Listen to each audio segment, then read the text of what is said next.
Please have mercy, Jeffrey. Jeffrey is a blood-hungry warlord. Everyone respects him. Everyone looks up to him. His kill count is in the hundreds. But that's in the virtual world. But in the real world, Jeffrey is a loser. He's weak, he's lazy, and he's undisciplined. He got poor grades in school. He has a job that he doesn't even like. Jeffrey lives a life like most men. The real world around him isn't that stimulating, and so he sinks deeper and deeper into the virtual world where he can be anything that he wants. But he doesn't realize that the more time he spends in video games, the less ability he has to level up in real life. Adonis.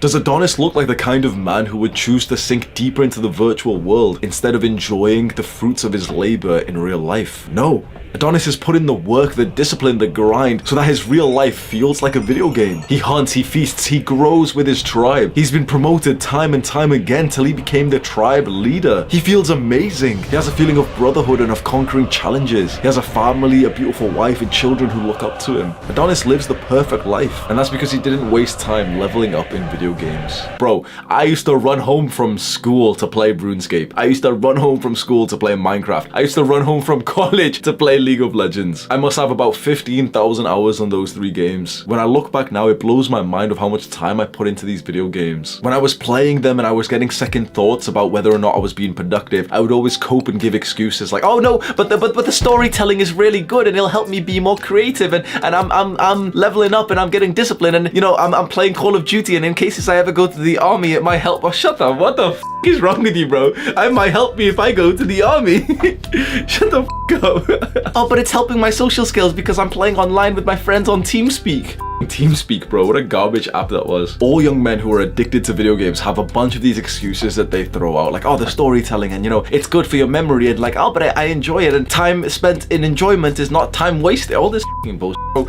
It is a waste of time. You can get that same feeling of accomplishment, of stimulation, of brotherhood in real life, and it's magnified. What happens after you quit playing that video game that you've spent thousands of hours on? You've lost all the progress. All that fun has just stopped. If you're a young man and you want to improve your life, you want to get more confident, you want to make more money, you want to start attracting women, you want to have like a better social life, you want to have friends who actually love and support you, it starts with self-improvement. Self-improvement is when you start doing the good habits, like going to sleep early, reading books, exercising, eating clean, healthy foods, improving skills like your ability to influence people and persuade and storytelling. It's these things that will level you up in real life. It's these things that make real life feel like a video game where you can level up. What a shame it is that you have a drive inside of you to level up and you waste that in some virtual world that doesn't even matter. Like, how mad is this? You'll literally spend hours, weeks, months making money in video games instead of real life. You'll literally spend hours, weeks, months leveling up in video games instead of improving your grades in school or your career or a business. Why did I spend hundreds of hours leveling up my strength skill on RuneScape instead of spending those hundreds of hours leveling up my strength in real life? The reason why so many young men are addicted to video games is because games manipulate that competition and that drive inside of you. But you want to know the worst consequence of being a gamer? You start to believe that you're a loser. You know for a fact that spending hours every day, every week playing video games affects your self-esteem. You can't help but feel a little bit more negative about yourself every time you get up from your crusty black computer chair after a 3-hour gaming session, because you realize that it was kind of fun when you were playing, but the moment that you've stopped playing, the moment that you've logged out, the fun stopped, and all you're left with is the consequences. That it's late and it's past your bedtime. Now you're going to be sleep deprived for tomorrow, and you've got important work that needs to be doing. You keep procrastinating on that piece of work, that assignment that you said you'd do. You can't help but feel bad about yourself when you do that. And besides, you're a young man. You're horny as f.